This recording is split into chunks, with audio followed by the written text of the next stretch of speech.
Hello guys, welcome back to the channel. If you guys are new, please subscribe, guys. You guys know I'm trying to get like 1,000 subscribers. Anyway, okay, this is part two to the dark web stories. So last I was reading this creepy ass dark web story about this dude and his friend. They were like messing with the dark web, and so I didn't know that the story was hella long. So this is me reading the rest of it. This is part two. So let me get back into it. Okay. Okay. I said goodnight, and okay, okay, okay. So I was at the part basically where the the guy was saying goodnight to his dad. His dad came in the room and he was showing him some new gunny guy, and so he's telling his dad goodnight. And so he's talking to his friend Sam. Okay. I said goodnight and returned to my call. We talked a little. Eventually, I called it a night. I went to sleep, and honestly, it hadn't hit me the damage I had done to myself. I worked the next morning, and the day just seemed gloomy. Cloudy, a little rainy, and cold. I read about the day, normally slowly starting to think of the events from the night before. By the end of the day, my anxiety was killing me. Thoughts of one of them hurting me and my family filled my head. A few weeks went by, and my paranormal started to simmer for some unknown reason. Even today, I still don't know. But one day, I decided to check my spam mail. Maybe I wanted to clear it. I don't know. I was selecting messages for deletion when I saw one marked in the subject line from a friend you have met earlier, sent a week earlier. It read, "Hey Jay, how you doing, motherfucker? It's your friend from the chat you recently wore and remember. Shocked I got your email. Actually, I got more than that. And sir, my address and phone number just to let you know that I got you, bitch, and I'll see you soon, bud." I sat back in my chair with tears filling my eyes, and I don't cry often. I don't know what to think. All I knew was I really wanted to tell my parents, and I know I should have, and you guys will judge me for it, but I couldn't bring myself to do it. I just finished the school year and was gonna be home for a while, so I knew I could try to prepare myself for the inevitable. I didn't even tell Sam because I knew his bitch ass would say something to someone. Weeks went by with me looking over my shoulder. My mom stayed home to take care of the house while my dad worked.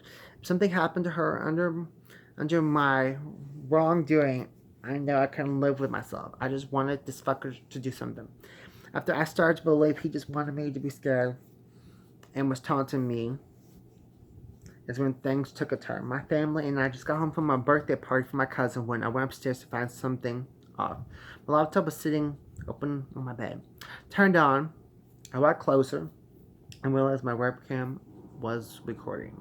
I took an awkward step toward my desk where I had placed a small pocket knife between my bed and desk. It was then I heard, "Damn, you're taller than I thought," and felt two hands grab me. One wrapping one wrapping over my mouth. I froze for a moment, then began to fight. Holy fuck.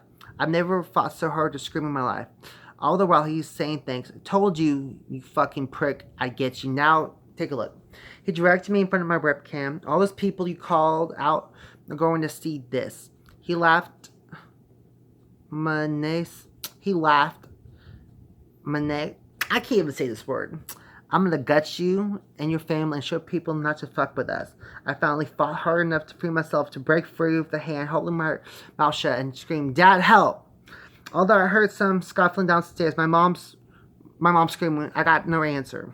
I broke free of his other arm and popped the guy in the face and stabbed him in the gut with a small knife and ran to help my parents, but the fucker was faster. As I approached the stairs, I felt my feet get away from me and pushed from my back. He had just slammed me over the railing. Fuck me, I knew they were broken. Oh my god. Oh, he broke his ankles. And the days I heard two pops from the kitchen. Hmm. And I tried to screaming for my parents. I'm coming, Jay, my dad screamed. The guy who threw me down the steps started to make his way down. Frankly, quickly knowing my dad was still alive. You were fucking dead, all of you. He screamed. He screamed across the house. He ran up to me and stomped on my face. Oh, wow. I woke up to my father crying for me to wake up, and my mother crying to the paramedics. They were okay. The paramedics then moved over to me and started doing their thing. Can you hear me, young man? He asked before shining a light in my eye. Basically, he got stomped on his face. It's really gruesome. I watch horror movies and shit, but there are times when I'm just like, oh hell, I cannot. That image just give me visual. I'm not liking, guys. Mhm. Mhm. It wasn't okay. So he passes out. It wasn't until the next day I finally woke up with enough understanding of what was really going on yet. It was late in the day, and everybody was waiting on me to wake up. Everyone being the doctors and my parents. A big smile went across everyone's face when they noticed I was up. Hey, champ, my dad cheerfully said. My mother just started crying. What happened? I slowly asked. Something ran broken last night. You managed to break your leg falling down the stairs and fracturing your other ankle. He got a good stomp on you, but you'll be fine, he explained. And the men? I asked in pure terror for the answer. Shot me once, just missing my shoulder, but I got two of them. He nodded while turning to my mother. The neighbors heard the gunshots and called the police. Your mother ran outside screaming for help. Then after I shot the first guy twice in the head, I noticed the third guy make a break for the door. I chased him towards the front of the house where you were laying there getting stomped on and fired at. And when you're getting stomped on and fired at both the men. Shot the one stomped on you in the throat and ran after the third guy. And I simply asked. He looked down and said, he jumped in the passenger seat of a blue pickup and they took off. Did they get caught? My eyes getting hard. No, but they're looking. He had his plates duct taped over. And he explained. There was a silence that filled the room for a moment. Then my dad spoke again. Hey, your buddy Sam came by. Gave his condolences. It was in that I realized something. My laptop, it had recorded the whole ordeal, and I'm sure the police searched the whole house. I thought, should I ask if they found it propped up recording? Quickly thought I should just wait and see if someone brings it up. But no one ever did. In fact, I got home to find it smashed in pieces on my ground. The guy probably ran in my room when things went wrong and smashed it while I was too busy crawling to my parents. Obviously, the cops didn't think he was using it and probably thought it had been broken in a scuffle between the guy and I. I spent a week or two in the hospital before I was free to go. Eventually, they caught the guy driving the truck due to the fact that his truck was so dis I can't even read this word. Y'all, why the fuck do y'all use words I cannot fucking pronounce? We all had to testify against him in trial. He refused to give up the name of the third accomplice. While in court, he just stared at me most of the time and I tried to hide my fear the best I could. I was mostly worried he would mention how I brought this upon myself and would make me a accessory. I don't know how it works, but he never did. He was found guilty to an accessory, an attempted murder, and armed robbery. 20 years without the possibility of parole. The two dead men were no bodies, but when the police raided their houses, they found an enormous amount of weapons, probably purchased from the dark web. Okay. Whole part that scares me is how he only lived about an hour away, along with the other guys that broke him. Knowing that there are sick fucks like this all over the place haunts me. You never know who someone is. Time went by, and as life went on, more people began to give less of a shit. I developed PTSD, and to this day, wake up screaming, thinking somebody's watching me.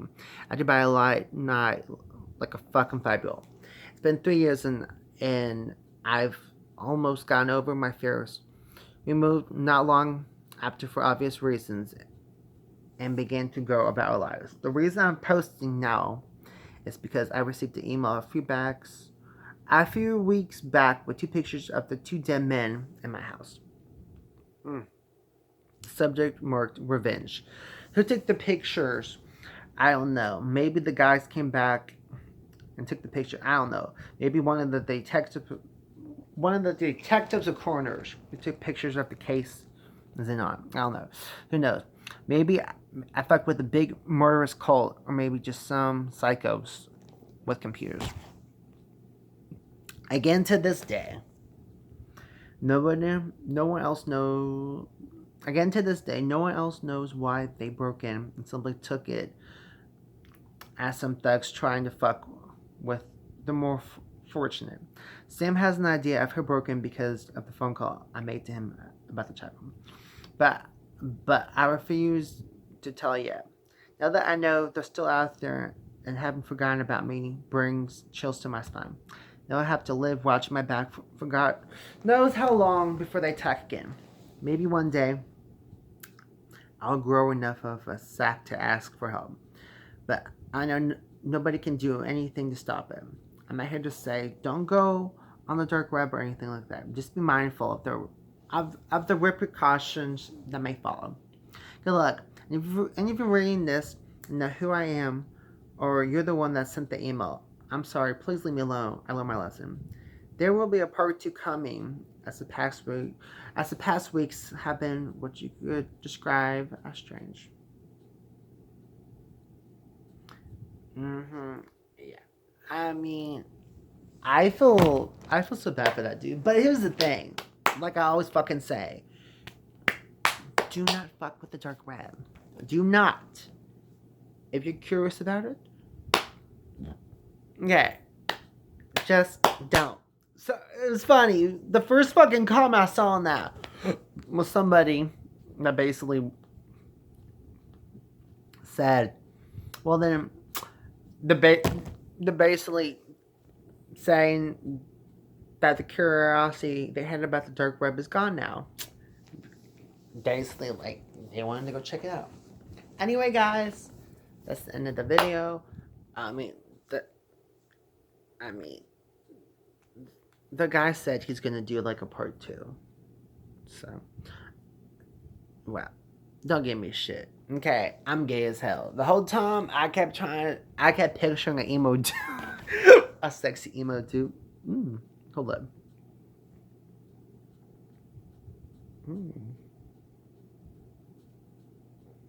Damn.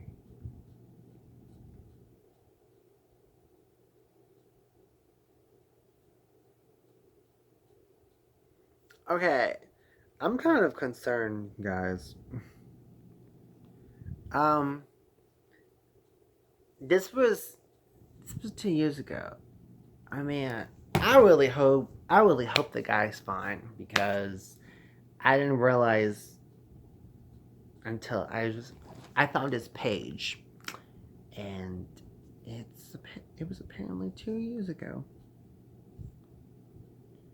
Wow. I don't know.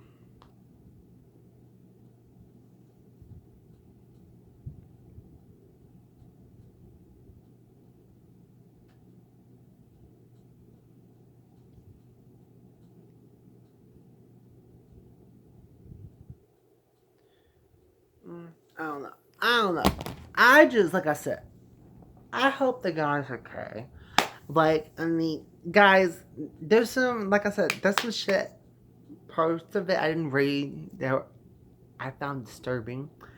But, like I just said, I'm never gonna fuck with the dark web. Guys, just, please be careful. Like, if you see some fucked up shit, some people talking about fucked up shit in the dark web or chat rooms, just don't say anything. Love you guys. Peace.